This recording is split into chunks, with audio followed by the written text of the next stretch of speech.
Lorsque nous ouvrons notre magazine préféré, nous tombons sur des photos, des articles, voire des publicités nous présentant les délices d'une croisière aux Antilles. Alors cette fois c'est dit, nous réunissons un équipage familial ou d'amis et nous organisons notre croisière.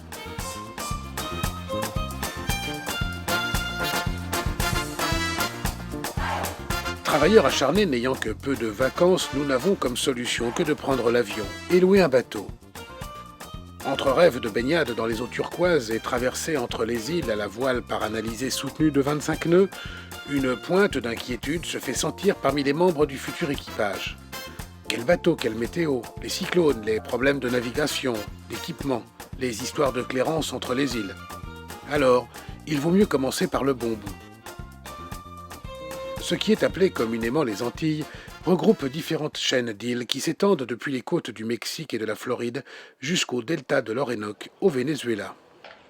A priori, la chaîne d'îles qui sera le théâtre de la croisière sera celle appelée communément l'archipel des Petites Antilles, qui s'étend sur plus de 500 milles depuis les îles Vierges jusqu'à Grenada.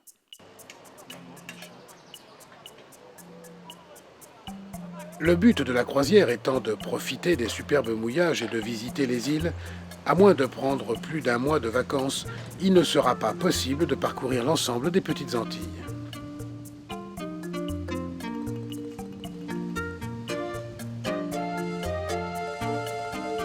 De la région et du groupe d'îles choisies dépendront en premier la destination de départ.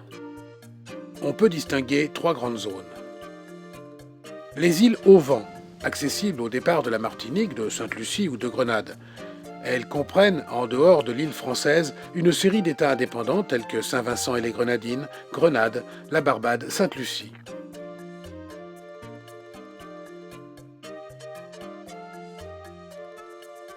Les îles sous le vent, accessibles depuis la Guadeloupe ou depuis Saint-Martin, comprennent l'ensemble des îles françaises autour de la Guadeloupe, telles que les Saintes, Marie-Galante, la Désirade, Saint-Barthélemy et une partie de Saint-Martin. Des États indépendants comme la Dominique, Antigua et Barbuda, et des îles dépendant du Royaume-Uni, des Pays-Bas ou des États-Unis. Les îles Vierges sont pour partie anglaises et pour partie américaines. En venant d'Europe, le point de départ le plus aisé sera Tortola, dans la partie britannique. La navigation va se dérouler dans la zone des alizés, ces courants de vent dont on entend si souvent parler et qui sont synonymes de chaleur et régularité. Attention cependant car ces alizés, orientés majoritairement à l'est, nord-est ou sud-est suivant la période, peuvent souffler à un bon 20-25 nœuds, parfois 30 et plus, sous les grains. On est à 25 nœuds là.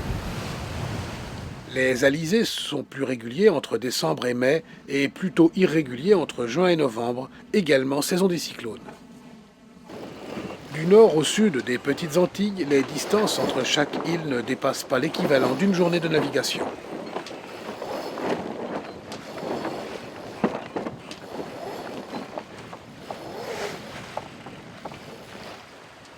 Les îles des Petites Antilles correspondent aux crêtes d'une chaîne volcanique submergée. Certaines culminent à 400, 600, 1000, voire plus de 1400 mètres au-dessus de la mer pour la Guadeloupe. Inutile de vous dire que, contrairement à nos côtes habituelles, nous pouvons voir notre destination alors que nous sommes encore à 25 000.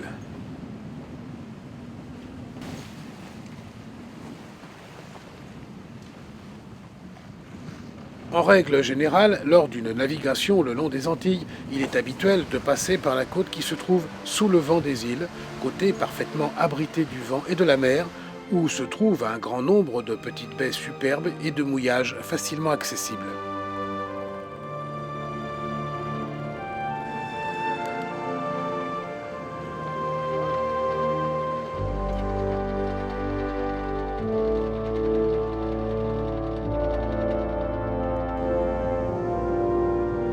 Les côtes au vent, battues par le vent et la mer venant de l'Atlantique, sont très déchiquetées avec beaucoup de bancs de roches. Les abris sont rares. Certains loueurs incluent dans leur contrat l'obligation de naviguer le long des côtes sous le vent.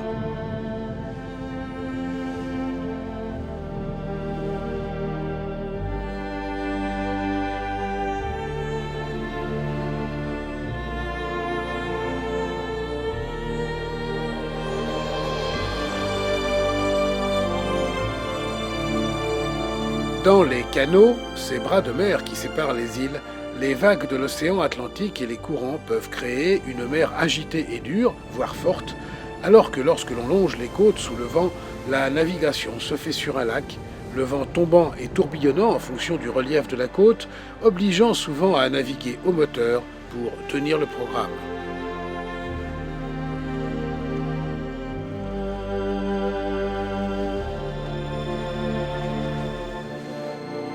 Si les reliefs des îles sont importants, comme en Martinique ou en Dominique, la transition entre la navigation le long de la côte sous le vent et dans le canal qui suit crée des vents instables en direction avec des accélérations qui peuvent être très fortes. Réduire la toile largement avant de sortir du devant d'une île devient vite une habitude. Il est très courant de voir des voiliers faire route au moteur avec un riz dans la grand voile et un foc de route à l'avant. Attention à nos habitudes. Nous sommes en zone B, c'est-à-dire que le balisage latéral est inversé par rapport aux côtes d'Europe. Lorsque nous rentrons au port, nous devons laisser les rouges à tribord et les vertes à bâbord. En dehors des îles françaises ou américaines, il faut être très vigilant car le balisage, aussi bien diurne que nocturne, est souvent mal entretenu et il n'est pas rare que marques et balises ne soient pas à la bonne place, hors d'usage, ou inexistantes, et que feu ou phare soient éteints. Naviguer de nuit est assez étonnant lorsqu'il faut longer ces côtes élevées où les lumières brillent très haut au-dessus de nos têtes. Les approches d'un mouillage de nuit sont donc relativement déconseillées et il est impératif d'être vigilant, d'autant qu'en approche, les bateaux au mouillage dans une baie n'ont pas tous, loin s'en faut, leur feu de mouillage allumé. En dehors des îles où en général il y a les bases des sociétés de location, il y a peu de ports et de marinas aux Antilles. Et bien sûr, le plaisir de notre navigation réside d'abord dans le fait de se retrouver dans une baie idyllique avec une mer turquoise et translucide sur des fonds colorés et une grande plage de sable blanc. Le long des villages, des paillotes sont prêtes à vous accueillir pour le rituel tiponche ou pour un dîner composé de poissons grillés et fruits aux délicieuses saveurs.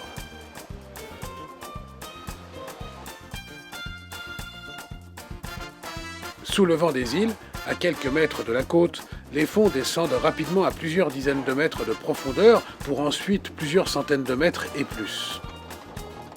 Il est habituel aux Antilles de mouiller l'ancre en lâchant 30, 40 voire 50 mètres de chaîne.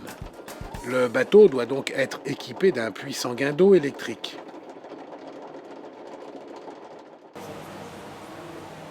Il est important de se préparer un petit programme dans lequel doit être comptabilisé le décalage horaire, l'heure locale d'arrivée, l'avitaillement et la prise en main du bateau.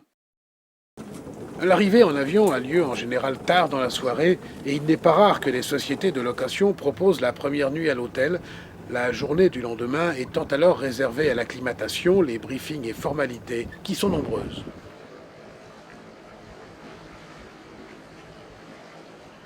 La première sortie sera le moyen de prendre la mesure du type de navigation qui, si elle n'est pas difficile, nécessite quand même un temps de découverte et d'adaptation. Bien sûr, la réussite de la croisière dépendra essentiellement du choix du bateau. Il y a beaucoup de possibilités avec des sociétés de location proposant un grand nombre de types de voiliers, depuis des monocoques classiques, plus ou moins performants, en passant par des catamarans très studios avec vue sur mer, aux performances très différentes suivant les modèles, jusqu'à des katas et bateaux plus rapides avec des intérieurs plus marins. Il est impératif de bien faire la synthèse du programme de la croisière pour faire le choix du bateau, la durée du séjour se divisant entre navigation, farniente et découverte des îles. En règle générale, les bateaux proposés sont très bien équipés. En dehors de la qualité de l'armement, certains points comme la puissance électrique disponible, le moteur et le gain d'eau, la réserve en eau douce, etc. sont importants à voir de près.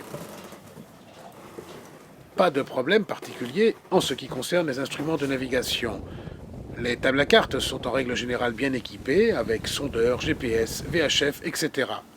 En ce qui concerne les cartes électroniques, il faut être méfiant car il n'est pas impossible de voir le tracé de votre route passer à travers une île, surtout le long des petits États indépendants. À chaque fois que l'on aborde une île, il faut obligatoirement faire une entrée auprès des services de douane locaux. La même démarche devra être faite au départ. Ne pas oublier de prévoir le temps nécessaire à cette démarche qui parfois peut être un peu longue. Pour une courte escale, certains États ou certaines îles acceptent de faire en même temps entrée et sortie.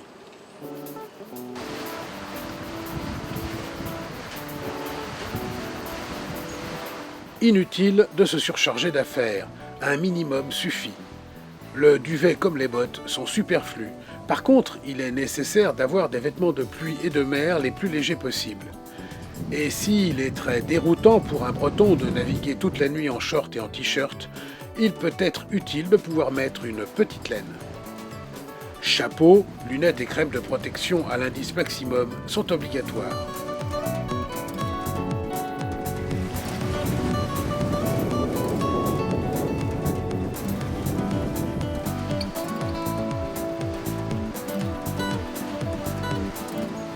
Naviguer le long des petites Antilles est un régal. Cependant, pour que la navigation et le séjour soient une réussite, il est impératif de préparer un programme qui tienne bien compte du nombre de jours de navigation sur place, de l'expérience de son équipage, du choix du bateau et des services proposés par les sociétés de location.